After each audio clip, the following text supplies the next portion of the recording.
નમસ્કાર મિત્રો.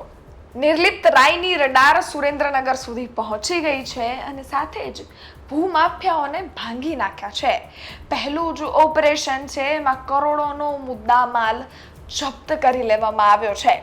નિર્લિપ્ત રાય જ્યારથી જ રાજકોટના રેન્જ આઈજી બન્યા છે ત્યારથી જ અનેક ચર્ચાઓ છે વેગવાન બની છે કે નિર્લિપ્ત રાય રેન્જ આઈજી બન્યા બાદ એમની કાર્યશૈલી કઈ રહેશે, સાથે જ નિર્લિપ્ત રાય છે એ કયા એક્શન લેશે, કોના પણ કેટલા કાર્યવાહીના બિલ ફાટશે, આ બધી જ ચર્ચાઓએ જોર પકડ્યું હતું ને આપણે પણ આ બધા જ મુદ્દાઓને લઈને ખૂબ ચર્ચાઓ પણ કરી છે.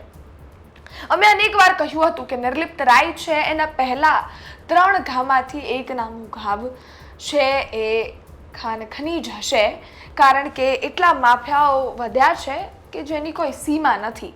અને હવે આને જ લઈ અને નિર્લિપ્ત રાયની ટીમ, રાજકોટ રેન્જ આઈજીની ટીમે સુરેન્દ્રનગરમાં કામગીરી કરી છે અને ખાન ખનીજ છે એના માફિયાઓને પકડ્યા છે, સાથે જ મુદ્દામાલ એ જ જગ્યાએથી જપ્ત કરી લેવામાં આવ્યો છે. 3.40 કરોડનો મુદ્દામાલ જપ્ત કરવામાં આવ્યો છે. એ જે સ્પોટ છે ત્યાંથી જોવા જઈએ તો 9 નંગ જે ડમ્પર હોય એના ભરેલા પડ્યા હતા અને સાથે જ 2 હાઈટેક હિટાચી હોય એ હતા, એ પણ જપ્ત કરી લેવામાં આવ્યા છે. આ બધી જ વસ્તુઓની કામગીરી નિર્લિપ્ત રાયની ટીમ દ્વારા કરવામાં આવી છે. નિર્લિપ્ત રાયની અંડરમાં પહેલા તો એના 5 વિસ્તાર હતા. રાજકોટ ગ્રામ્ય આવી જાય, સાથે જ દ્વારકા, સુરેન્દ્રનગર ને ગોંડલ આ વિસ્તારો છે. એમાં એમની નજર એમની માટે જે 5 જિલ્લાઓ માટે જ એમને કામ કરવા માટે રેન્જ આઈજી બનાવ્યા હતા, કારણ કે ગોંડલની ક્રાઇમની તો હવે વાત કરવા જેવી રહી જ નથી, કારણ કે તમે અને મને બંનેને ખબર છે રાજકોટમાં પણ લુખ્ખાઓ બહુ બેફામ થયા હતા.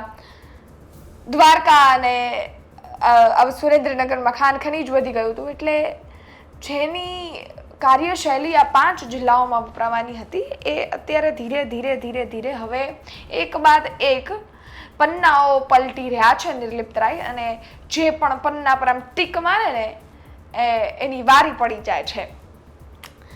સુરેન્દ્રનગરમાં આ ખાન ખનીજ જોવા જઈએ માફિયાઓનો પર્દાફાશ તો થયો જ છે, પણ આની સાથે આ કાર્યશૈલીની વાત કરતા સાથે સવાલ તો એ પણ થાય કે નિર્લિપ્ત રાયની રેન્જ આઈજીની ટીમે કામગીરી કરી તો ત્યાંની સ્થાનિક તંત્ર છે, સ્થાનિક ખાન ખનીજ વિભાગ છે એ અત્યાર સુધી શું કરી રહ્યું હતું? આટલું મોટું ધંધા ત્યાં ચાલી રહ્યા હતા, શું એ એમને નહોતી ખબર?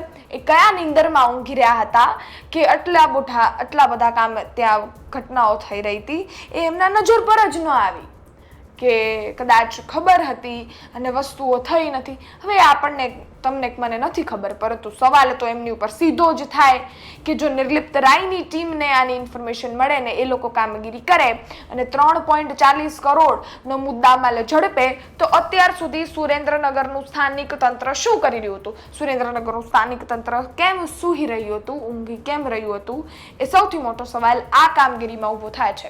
બાકી નિર્લિપ્ત રાય ની કામગીરીથી તમે ને હું તો વાકેફ જ છીએ કે એ જ્યાં જાય છે ત્યાં પટ્ટા પાડે છે લુખ્ખાઓના, અને એક લીટીમાં કહીએ તો સીધા કરી દે છે બધાને. હવે એનો જવાબ તો અમરેલીમાં જે લોકો રહેતા હોય એને બહુ જ સારી રીતે ખબર હશે, કારણ કે એ લોકો એની કાર્યશૈલીથી ખૂબ વાકેફ છે.